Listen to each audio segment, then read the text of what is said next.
All right. And we are rocking. Zuby, so excited to have you on the show, man. This is a real treat for me. Been a fan and a follower for a while.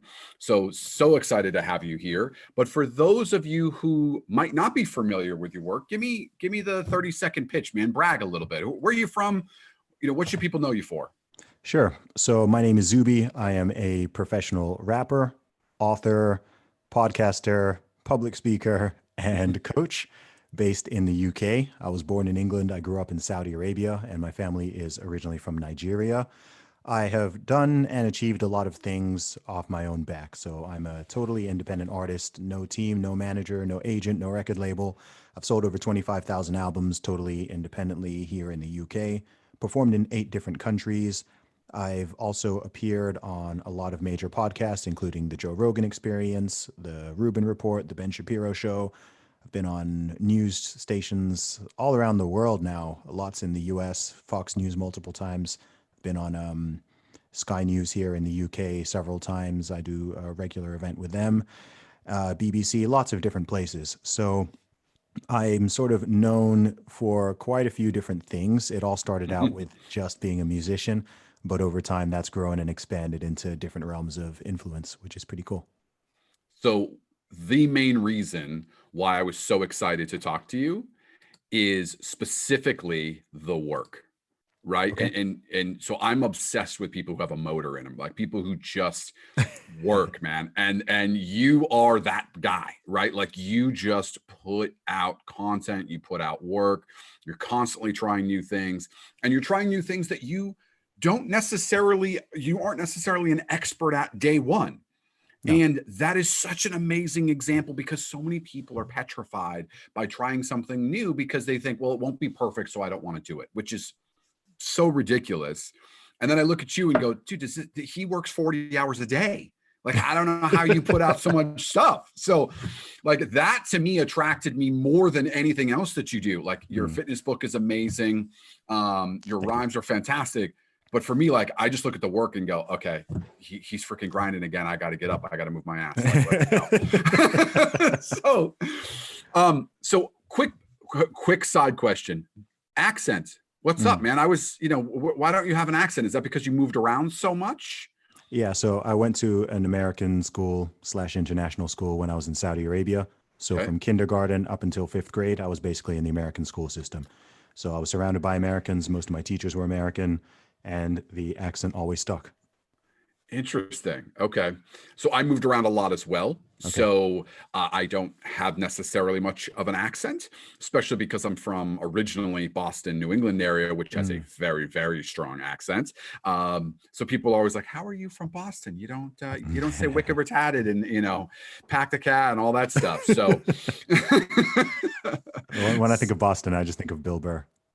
yes, that's Yeah, that's actually the thing about Bill Burr is he is such an accurate representation of most people from Boston.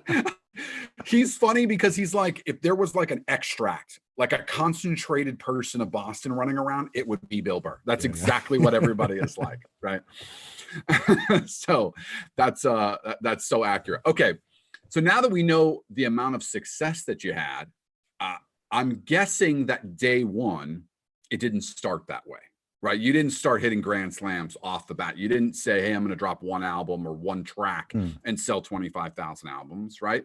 You weren't an overnight success, which frankly, virtually no one is. Hmm. You had to put in the work, and that's what I'm really attracted to.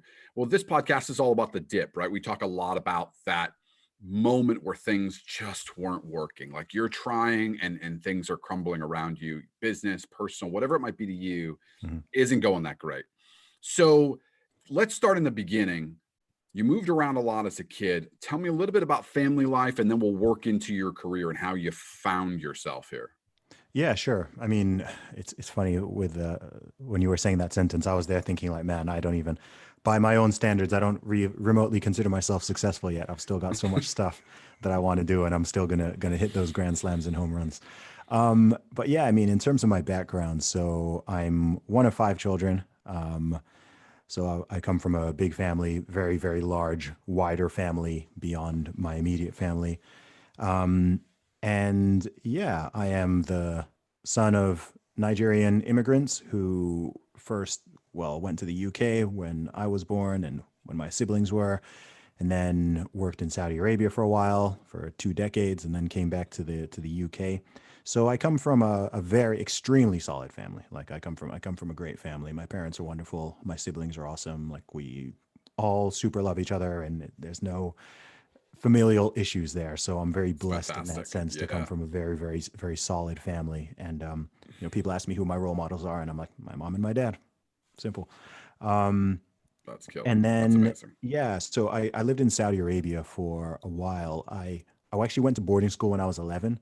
So when I was 11, I went to the UK to go to boarding school. So I was back and forth between the two countries 3 or 4 times a year, depending on if I was in term time or outside of it. So during that whole formative period from the age of 11 to 20, so all throughout secondary school and then university, I was still living in Saudi Arabia, but I was studying here in the UK. So I did extremely well in school. I got accepted to Oxford University. I did Wow. computer science there. Jeez. Got my degree, graduated when I was 20. Um, and then I actually worked in, so after I started rapping when I was in university, and then I released my first album in university too and started promoting that. That was a CD called Commercial Underground. So that was the first time that I was really kind of generating any kind of income from my music. And then I got a job offer to work in London before I left university, but I took 1 year out, did my music full time for 1 year, released a second album called The Unknown Celebrity, and just traveled all over the UK with a backpack full of CDs, hustling my CDs on the street, just talking to people, selling my CDs. That's how I really built up my following. So I sold over 20,000 albums on the streets of the UK. So just going around Wow. different cities independently by myself and talking to quite literally talking to hundreds of thousands of people and promoting my music and selling it directly hand to hand to people. So that's a part of my come up, which a lot of people who have discovered me in the past sort of year or 2 years totally sort of missed out on. Mhm. But if you if you look on any YouTube comment sections, you'll see all the people say, "Oh, I met you in this city. I met you in that city." I've literally been all over the place. And then I started a pop up shop in 2014. So from 2014 to 2018, my primary income was actually coming from running pop up shops in different shopping malls around the UK. So promoting and selling my music, my merchandise, t shirts, hats, hoodies. I had my own brand of headphones for a while. So that was a step up from the street hustle.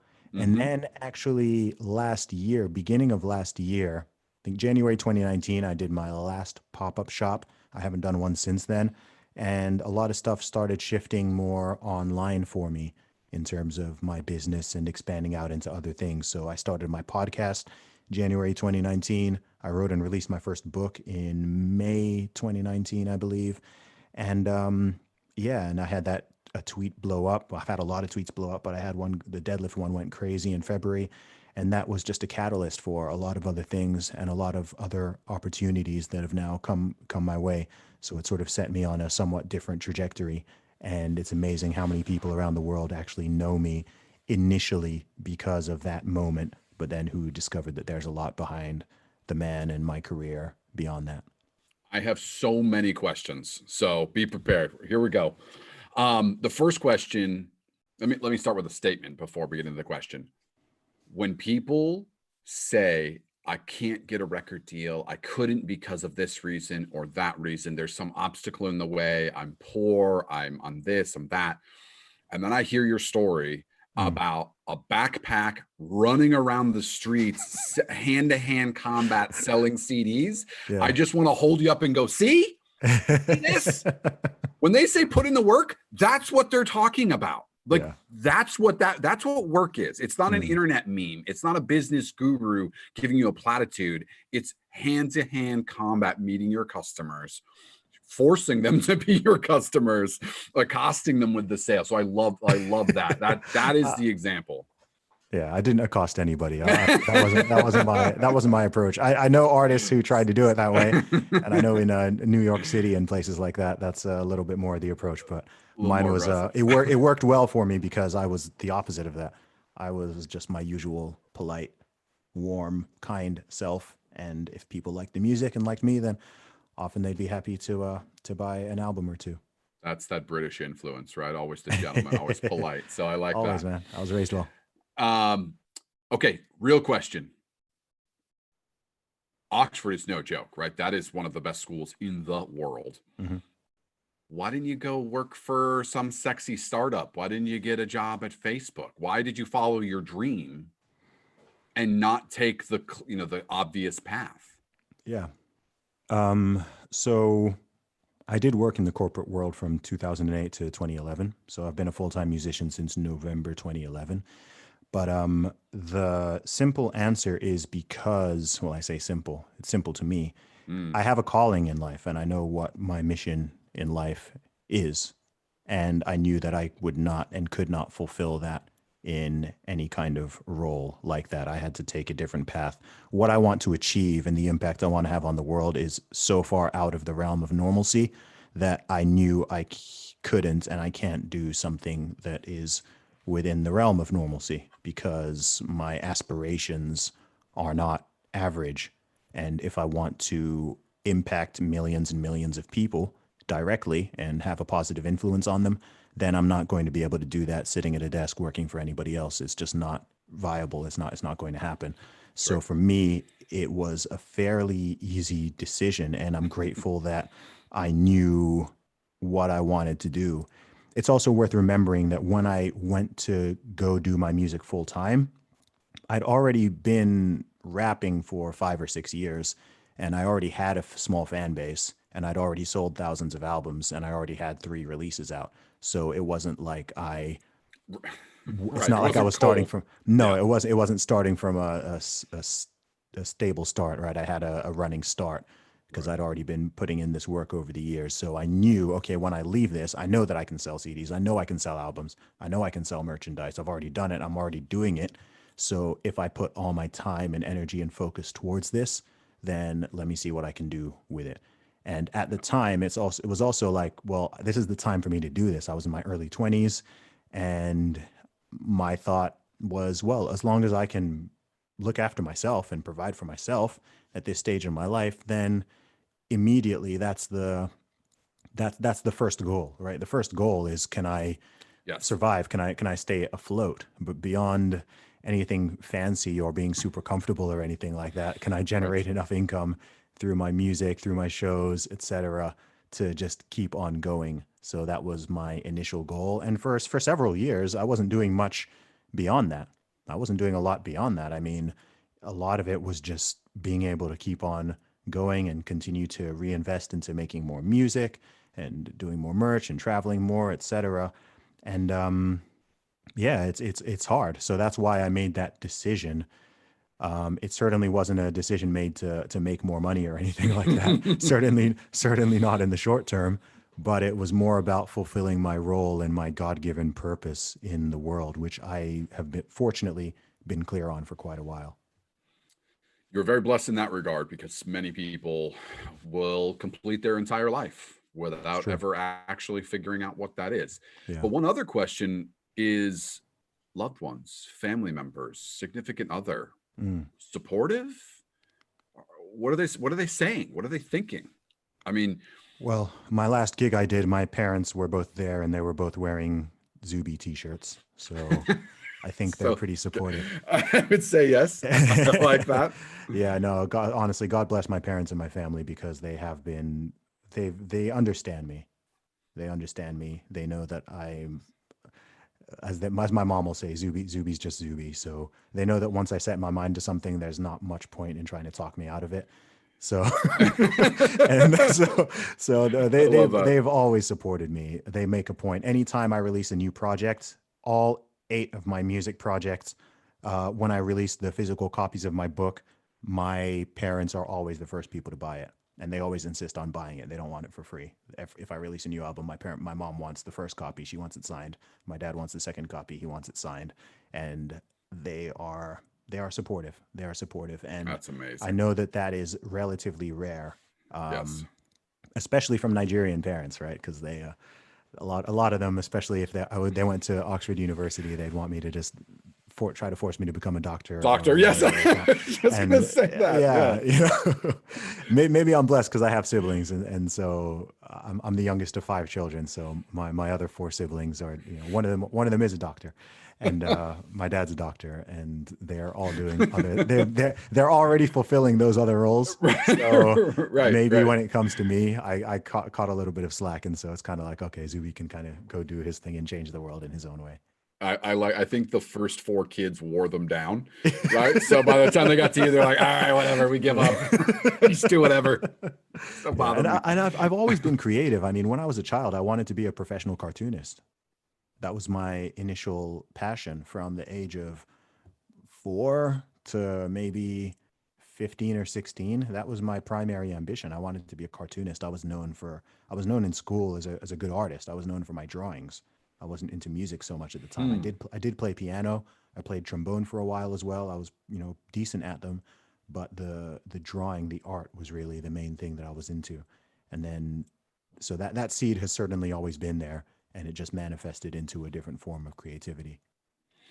So if people are just listening now, it sounds like your path has been fairly linear, right? In that, you know, you kind of set your mind to something and you made nice progress, steady progress, day after day, month after month, year after Mhm. year. But I don't believe that that's probably true. My guess is you probably had a moment or two that didn't go quite the way that you planned, and you might have had a moment of self-reflection, or more importantly, self-doubt. You know, Mhm. tell me a little bit about some of those more difficult decisions that you've had to make. Yeah, sure. Firstly, I'd say that probably happens a few times a week. Um, Thank you for being candid. Yes. yeah, of course. And part of that is because I'm someone who likes to go outside of my comfort zone. Everything I do is Yep. about going outside of my comfort zone.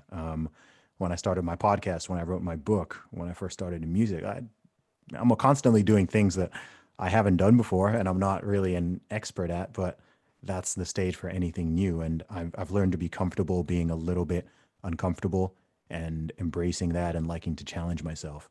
But in terms of specific moments, I would say that there have been a lot. So I've done 4 tours in the UK, so self-funded, self-run tours. I've done shows. I mean, any artist who's being honest, who wasn't just sort of put on by some massive label or company, Right. we've all performed to empty rooms. Yep. You know, I've done shows. I've done shows for 4 people before, right? I've had gigs where I've traveled 200 miles to get to a venue, and there are 7 people in the room. And I still put on a heck of a show. Those Yep. 7 people get a heck of a show, but that happens. And a lot of musicians wouldn't want to talk about that Hmm. because they want everything to seem like glitz and glamour, and they don't want people to think that they struggled or they ever had a Yes. time where people weren't coming up to shows and things like that. But that's just the reality of it. I've had days when I mean, like I said, I've been to over 50, 60 different cities in the UK to promote and sell my CDs. I've had great days. I had days where I went out there and boom, I went out with a backpack with 40 albums and I sold all 40 in 5 hours. Amazing, amazing. And I had days where I'd be there. I'm out there hustling for 4 hours and I sell 3 CDs. And I'm just there questioning myself, like, especially at this stage when I'd gone to do it full time. So Right. imagine I've gone from being a management consultant working with JP Morgan and the London Stock Exchange and Right. HSBC and these huge global companies, and there in my suit and tie looking all snazzy. And I'm now out here on the street talking to complete strangers Yep. who aren't even interested in what I'm doing, trying to sell my music. And of course, psychologically, that has an impact, right? That has Yes. an impact. When things are going well, it's easy to do, but when you've talked to the 10th person in a row who's just like not interested, and you're out there, and I'm not even in my own city. I'm 100 miles away from home, Right. staying in some cheap hotel over the weekend, just trying to. And yeah, I had a lot of days like that. I had many times like that. Even when I was doing the pop up shop, right? You'd have because with the pop up shop, it would vary a lot, even depending on the day of the week. So Sure. Fridays would, you know, the busier the mall is, the more typically you sell. So Friday's busy, Saturday's busy. But you know, Mondays, Tuesdays, you'd have days where you're standing there Dying. from 9 a.m. till 7 p.m., 8 p.m. because you have to be there until the mall closes, right? You can't Right. close when the mall is open, you have to be open as a store. Hmm. And you have days where you're just standing there like waiting for, and there aren't even people you can talk to, right? Because Right. the place is just kind of empty. You just have Yeah. periods where it's just dead, and you're just kind of standing there around, and that plays on your brain again a lot. You just have times where you're thinking, man, What am especially I because doing? with me, Right. it's all voluntary, right? I know that the weird thing with me is it's like I know that I'm not even in the position where it's like I had to do this. And Yes. this was the only option available to me. Right. It was like, You man, chose to be I there. chose to make myself, I chose to take on this Yep. discomfort. I chose to take on this instability, this insecurity, etc. And I Hmm. know why I did it in the long run, but in the short term, it's like, man, why am I doing this? Right? Yes. Especially when you're not making fun money. You have times where it's like you're not making money, not having fun, Yes. not enjoying and it's kind of like, man, I got into music to enjoy this. So when Right. it comes to some of the business aspects and the hustle and the promotion and the selling, that would typically be the part that would really bear down on you. Or if you'd really put a lot of work into a gig, a show, a tour, or something like that, and it just seems like people don't really care. Like Right. you've put in all this work, you've done all this legwork, and yes, cool. Sometimes it pays off, but other times it's like, man, I did all that for why did I bother doing putting in all of this effort? Right. And in hindsight, those things normally play out in a way that you can understand why you did it and what the benefit was. But at the time, it doesn't feel that way. Hmm. And let me give you a very real example of a time where something just sort of happened almost miraculously. So there was one day that I was up in Manchester. So keep in mind I live in the south of England. So Manchester Yeah. is like 4.5 hours away from me. So I was up in Manchester in the city center. This is, man, what year would this be? Maybe around 2012, 2013. Okay. And it was raining. It was raining. It was miserable. It was cold. It was a really unpleasant day. I was up there with one of my good friends, Shouto, who's also an independent rapper who I used to travel around and hustle with sometimes. And we were both up there in the rain on a Monday, which is probably the worst day to trying to sell our CDs to total strangers in Manchester. And we were kind of looking at each other a little bit like, dude, what on What earth are we are we doing? Like, doing? why are we here? Like, who told us this was a good idea? And weirdly, I'll cut through some of it, but that day we connected with a guy called Andy, who at the time was he was starting a new headphone company, and Okay. he's based around Manchester, and we ended up getting introduced to him, and he really liked our music and what we were doing. He really loved our approach and our attitude, and he wanted us to represent his headphone brand. So he actually, in short, this led to each of us getting our own headphone brand deal, right? From this Wow. chance meeting we had in Manchester with this guy we'd never connected with before, because we were out there on the street on a rainy Monday. And that headphone deal, I mean, we ended up selling a lot of those headphones over the next 3 or 4 years that we were partnered with them. And that's a great example of how something very serendipitous can Yes. happen when you sort of put yourself out there consistently. And in the short term, you might be thinking, gosh, why am I doing this? But then you look back at it and it's like, wow, it's very unlikely that we would have got that headphone deal, Right. which actually helped us to even launch the pop-up shop. Yep. It's unlikely we would have had that had we not been out there on that random Monday Of raining course. afternoon in Manchester specifically. So stuff like that happens too. One of my all-time favorite quotes, if not my single favorite quote, Thomas Jefferson, I am a great believer in luck. I find the harder I work, the more I have of it. Yep. And that is just so true. So does luck happen? Yes, you were lucky you met that person. Hmm. How did you become lucky? Because you left the house. Yep. That's why, right? Hmm. You went out, and if you want to get hit by luck, then you got to play in traffic. Yep. And you got to do it over and over and over and over again. And it rarely does it make sense. Meaning you didn't leave the house going, well, I'm going to find myself a headphone deal Yeah. today. Like that's not Wasn't even how it on the happened. radar. Right. It Of wasn't even course. on the Like, radar. never even crossed your mind. And no one had even done that before. Not in the as an independent rapper, right? Right. An unsigned independent musician does not get a headphone deal. Like, that's not a No, thing. And no. we did it.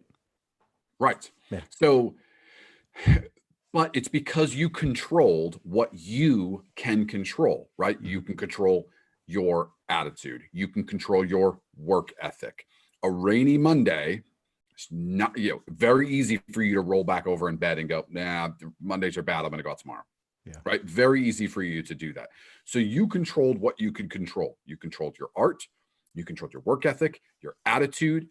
And because of that sort of perseverance of those things, you had that serendipitous moment, that moment where things started to change for you. So, one of the truth-isms, and we talk a lot about truth-isms on this podcast, is, we've had a variety of guests on this podcast, from, former Navy SEALs to rappers, entertainers, authors, you name it. At the end of it all, very successful people, they have consistent bits of truth in their story that apply across everyone's background. And a big part of what we try to do here is, let's just get down to what works, right? I'm a sort of the ultimate pragmatist. And your story right there is exactly it. It's exactly it. You had no intention of signing a headphone deal. You never thought of it a day in your life. But what is, you controlled what you could control over and over and over again. Eventually, something was going to happen. Maybe it was a headphone deal, maybe it wasn't, but something was going to happen. You just had to give yourself as many chances at bat as possible. Yep. So that really changed. So now the next question is, okay, you're making a little bit more money now. You're running these pop-up shops. How is that going for you? And specifically, how does that change your view on marketing and distribution, selling yourself, selling your art? Well, I mean, that specifically wasn't a gigantic change for me because I accepted from the very beginning. I mean, I was independent before being independent was even remotely seen as cool. In the Cool, music right? industry, it's sort of seen as sexy now to be independent. And you get artists who are actually signed to major labels and they sort of market them as being independent because Mhm. people want to latch onto the grassroots organic thing. But when I Yep. started that, I mean, 2006, it wasn't cool. The cool thing was to have a record deal and to Right. talk about what label you're signed to. So I established early that, look, I'm not going to wait around for anybody's approval, right? I'm Right. not going to ask for anybody's permission. There are companies that make CDs, and there are graphic designers, and there are photographers, and there are music studios. So I can do all of these things by myself, and I can get this thing made. And with my very first CD, I made 50 copies to start with, and I sold them, I think, in 2 weeks. And then I took that money and I made 100 and I sold them. And I went back and I took that money and I think I made 1,000 off the bat. And I ended up selling 3,000 copies of my first album. Not That's with huge, any, man. thank you, man, not with any sort of blueprint or with any marketing Right. budget or Right. with anyone, just grind, literally Right. grind, just traveling around and talking to people and figuring, okay, for every 7 people I talk to, I sell one album. So let me go out there and talk to 200 people. And and that Right. was literally how it worked. It was kind of brute force. So with the pop-up shop specifically, that was just a level up because that gave the opportunity to sell extra stuff, sell Yes. t-shirts, hats, more albums, etc. Because by that stage, I had a lot of different things I could sell. It started out with Right. just one CD, but then by that stage, it was like, okay, cool. I've got 3 CDs I can sell, and I've got a couple of t-shirt designs and I've got a couple of hoodies. And eventually it got to the stage where I had a lot of, enough stuff to, I don't know how many So, merchandise items I have now, but it's a lot of stuff. It's a lot of stuff. And yeah, I like the direct to fan model. I've always based my whole career on going essentially direct to fan, direct to consumer. And I don't think about it that much. I just kind of do my thing. I'm just myself. I'm authentic. I keep it real. I communicate with my people on a daily basis.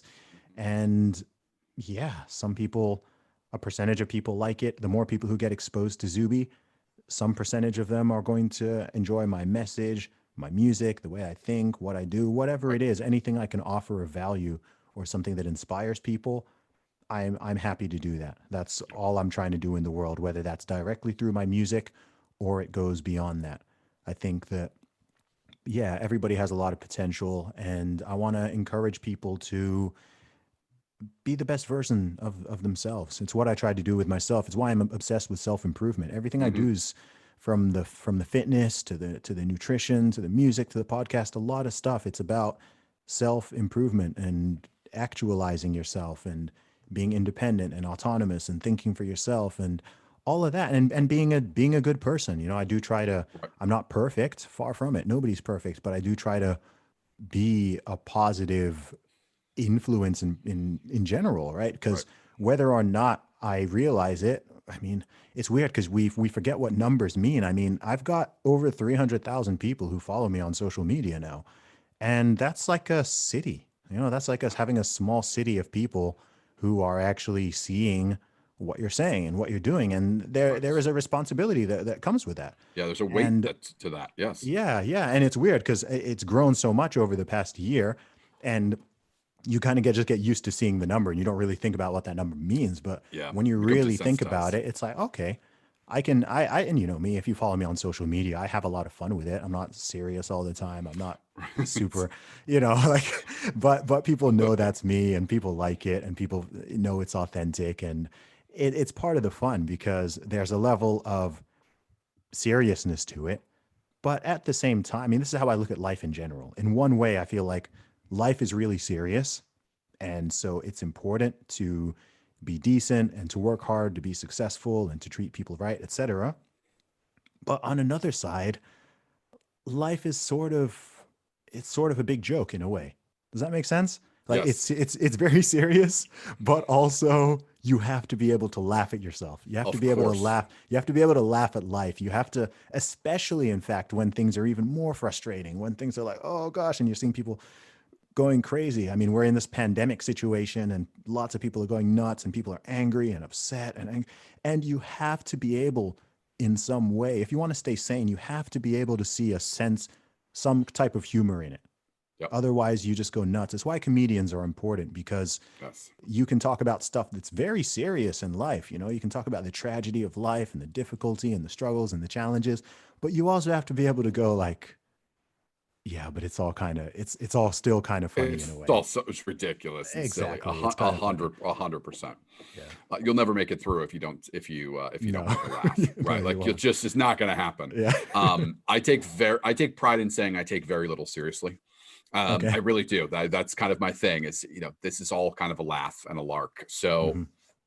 just go with it. Before we get off the music piece, for those of you who are big fans of hip hop and rap, you'll know this story. But for everybody else, the rapper Jay-Z, prolific, the one of the greatest of all time, had to bribe to get his song played by a local radio DJ in New York because no one would sign him. Hmm. No one liked his music. None of the radio stations would play. And back then that was it, right? This is Yep. pre-Spotify. This is pre-digital distribution. So your only options back then were sign to a record label, get airplay. Full stop. That's it. Hmm. That's what you did. No one wanted him at all. He self-produced Hmm. and had to bribe a radio DJ to get on the air. Now he's Jay-Z, Yep. right? Like, so just to give people context, the system, you can't believe in what the system says a lot of times, right? Like you have to push back against it when you have a strong belief in yourself and what you're doing and a calling. Hmm. You and kind of that thing in your gut, that tingle in your stomach that's like, no, man, I'm on to something here. Yeah. Yeah. You really have to go for it, right? And to oversimplify that thought, and I'm a big fan of quotes. I think a wise man can learn from other people. Hmm. Henry Ford famously said, "If I listened to my customers, they would have asked for a faster horse." Yeah. Real talk. That's just it, man. Like, Yeah. listen, the market rejected Jay-Z. Like The that's all market. you need to know. I don't need to know any more than that. Like, okay, the market's dumb then. Like, Yeah. it ain't working. So, yeah. So, I just wanted to kind of bring that to full circle Sure. because you have to have this belief in yourself, like you do, that you embody, um, because the system is not perfect, but in some ways, it kind of is perfect because it puts these what I call a hazing process, these barriers in front of Yeah, you I was just to, thinking that. to keep out the people who don't deserve it. Yeah, I was just thinking that. Yeah, it's I view it as a natural filter, Yes. right? I view it as a filter. I mean, because it's like if you're running a long distance race, then you could, as long as you keep going, as long as you keep putting one foot in front of the other, you will finish and Hmm. you will beat everybody who drops out. Hmm. Right? You That's can right. win to some degree as long, I mean, you've got to be good at what you're doing, but you can also win to some degree via attrition, right? Yes. You can just outlast other people and keep going and just be the person who doesn't give up and who, instead of seeing everything as an insurmountable challenge or barrier, you see it as just an opportunity or a chance to get better, Hmm. then you will keep going. And I think if you have a clear reason as to why and understanding why you're doing what you're doing. This is the biggest thing with me is Yes. sometimes I have to sort of recenter myself and remind myself, but as long as I remember why I'm doing what I'm doing, Hmm. then I don't find it difficult to keep moving forward. If someone Yep. is being very critical to me or unkind to me or whatever, it's like whatever. In the grand scheme of things, Right. right? For every negative message I get 20 positive ones. So why should and it's been like that through my whole career. So why should I focus my energy and my attention all the time on that one negative one? It's like, well, it's 20 to 1 here. Yes. I've had people tell me that man, I mean, some of the messages I've had in the past year have been truly mind blowing and humbling. Like, as in, whoa, like I didn't know that I could have such an impact on someone's life, That's right? amazing, isn't it? And it's amazing. And once one story like that is enough to deal with 1,000 negative tweets or Yes. DMs or whatever. I mean, it's like screw it, man. Like, hey, I've helped people get through cancer. So Like, what can you tell me? yeah. You random troll on Twitter or YouTube.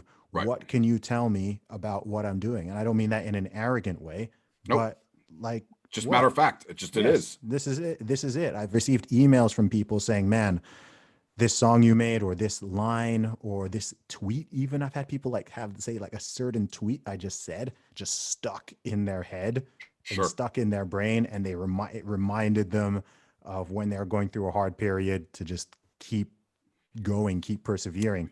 Yes. My album itself is called Perseverance, like that's what I'm about. And so yeah, as long as I see that impact, then it helps me to keep going. It's why I like doing live performances as well, because then you can see when you're doing live events and you can see people in person, and it's not just the numbers online. Those are cool, Yep. but it's much cooler to talk to someone in real life Yes. and have them tell you something or just sort of see in their eyes, see in their face, cool, like this is helping people in a way. Right. Uh, Yeah. One thing I wanted to talk about from a business perspective Hmm. that I never really connected the dots until you were talking about your journey, which is as an investor. So I'm a VC guy, made investments in startups, and most VC, myself included, I'll be honest, you want early traction, right? Like Mm. you make an investment because you see this business just start to have that sort of what we call the hockey stick approach, right? Just go Yeah. vertical, start to scale. Okay, great.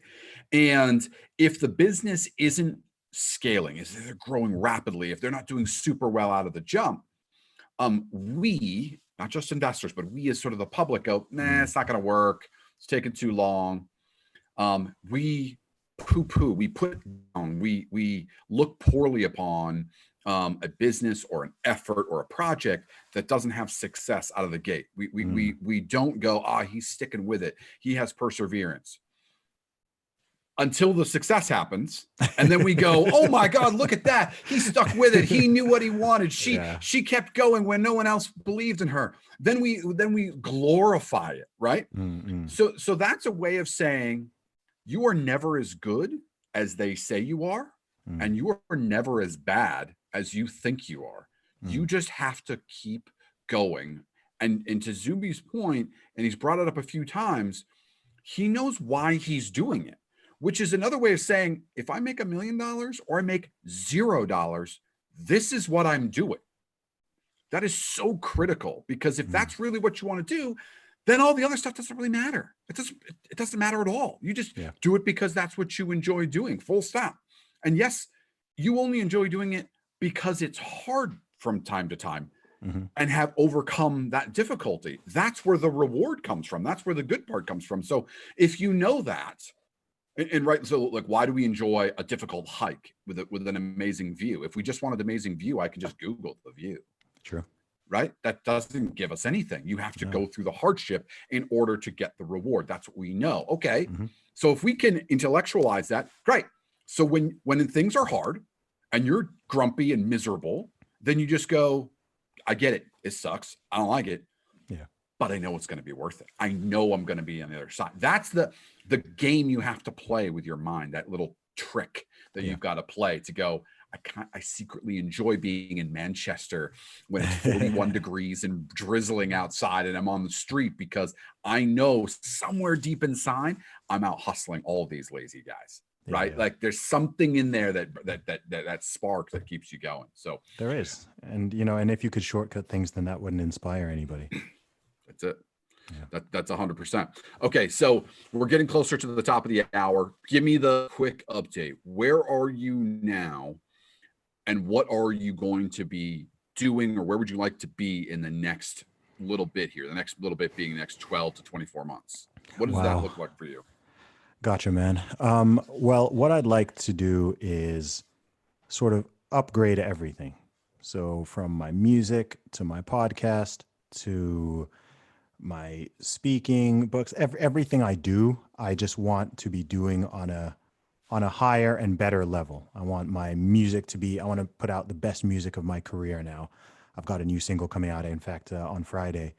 It's going to be my first one for a year, in fact, because I've been so caught up with everything else outside of music.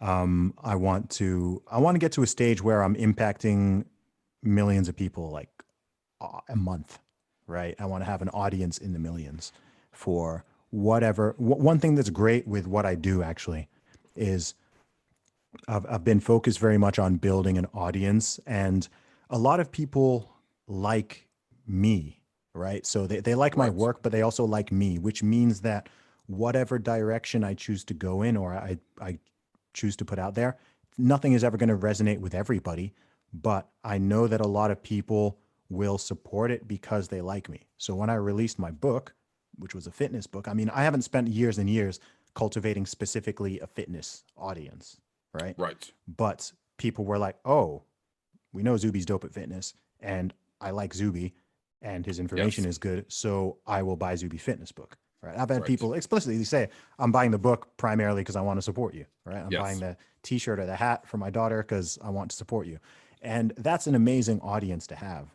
That's an amazing audience, because it means whatever direction I go to, whether it's doubling and tripling down on just music or the podcast or the book or even a brand new project, then I've got people I know now who are in my corner and who like me and who will want to support that.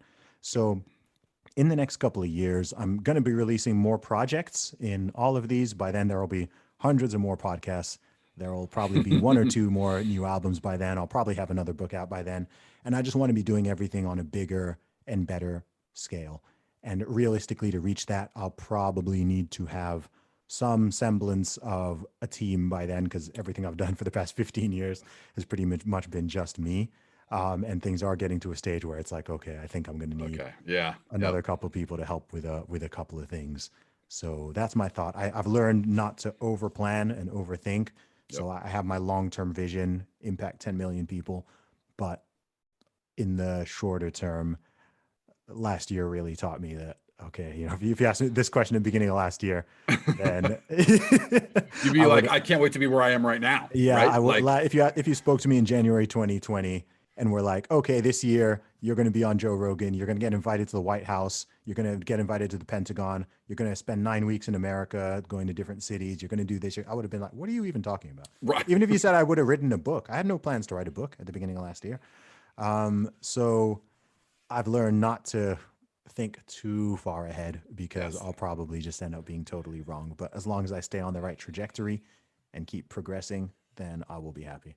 I love that, man. And something you touched upon, it's been something I've been really thinking for a while now, and this is probably my first time articulating it, which is there has been a fundamental shift in branding, in marketing, and growing your business that some people out there have started to talk about more, but I don't. I think it's sort of underreported, if that makes sense. So let me give you an example. 20 years ago, if you walked up and down the street and asked everybody on your street, hey, who's your favorite CEO? Name any CEO. Most people probably couldn't name one. Maybe name Bill Gates. Yeah. Maybe. Yeah. Right? Fast forward to today, everybody knows Steve Jobs, Tim Cook, Warren Buffett, Bill Gates, Jeff Bezos, Elon Musk. I mean, the list just goes, right? So, well, okay, that's interesting. Is that because we're better educated now? No. Does that mean because we have the internet today and we didn't have it 20 years ago or 15 years ago? Kind of, maybe. I would argue it's because we have shifted away from loyalty, love, affection towards a brand and really care a lot about people and the brand attached to that person. So, you know, you brought up what's happening with you where people will buy your product because they like Zuby, right? Joe Rogan has that same phenomenon, right? He owns a portion of On It. People love Joe Rogan's podcast. It's free. So they support his sponsors. They support On It. They buy items from there. I buy my kettlebells from On It because I like Joe Rogan. There's a million places I could buy kettlebells from, right? At probably a cheaper price. And so that trend, I think, is very meaningful, is just really in the early stages. It seems obvious to people like you or I that got, you know, this is where we live. But for most people, your personal brand is going to be the most important part of your marketing and distribution plan going forward. It's going to be as important, if not more important, than the quality of your product. Yeah, no, I agree with you. I agree with you. And I guess maybe I've always been well positioned for that since I started, because as an independent rapper, there is no distinction really between me and my personal brand. I had to go with that from the beginning. From the jump. Yeah, from the jump. So it's everything else sort of branches off of that. And yeah, I agree with you. That's certainly the way the world is going, especially with the rise in changes coming from social media and things like that. You're kind of seeing a whole bunch of, you know, millions and millions of individual personal brands, whether or not people view themselves that way, rather than a couple hundred or a couple thousand major brands. And you can now have individual brands which are more popular and have more influence and get more engagement than the massive one. I mean, just through Twitter. I mean, if I look at my engagement numbers compared to some huge companies, including media companies, they're not touching me. Like, they're not even close. And there are people with bigger accounts than me. So, and if you look on YouTube, you can see the same thing. You can look at some huge company, billions of dollars, and they've got 100,000 subscribers, and then you've got some kid who's 8 years old who's got 1 million. Yes, no, it's wild. Yeah, it's crazy. It's crazy. I mean, I'm gonna pick on a couple of big brands right now. So Louis Vuitton, one of the biggest brands in the world, very low engagement, right? A lot of people look, very few people engage, right? They very few people like, very few people comment. There's not very any activity there. Selena Gomez, Beyonce, they have some of the largest social media, specifically Instagram accounts in the world, right? I think they're in the top 2 and 3 right there. They were 1 and 2. I think Cristiano Ronaldo beat them just recently, but it was held by those two ladies. Their engagement score is sub 2% for most of what they do. So yes, they have hundreds of millions of followers, but their engagement in terms of people buying it to support them, very different economies of scale. Not to say that they're not popular. They are. No, of course, yeah.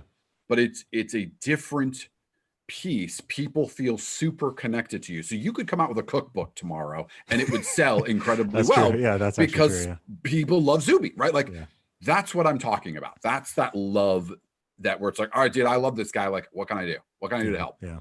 Right.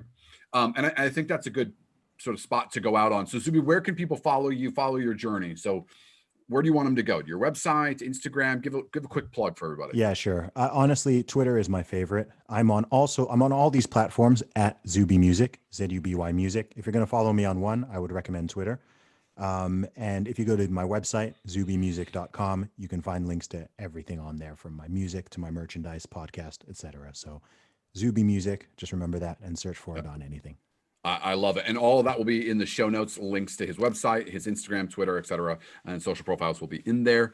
Zuby, I want to thank you so much for being on the show today. This was amazing. As a fan and a follower, this is really cool to be able to talk to you for a little while. And specifically because I love your hustle, man. I think if, I'm a fan of the music, but at the end of the day, I like you. I like what you stand for, and I like how hard you work, honestly. And I think you inspire people to get up, be uncomfortable, and get after it. So thank you so much for being here. To all our listeners, you can always find more shows at pierrerogers.com, or you can follow us on the socials, either on our YouTube channel or on Instagram at Pierre Rogers. So appreciate everybody. Zuby, thank you again for being here. You're welcome, Pierre. Until next time. Bye, everyone.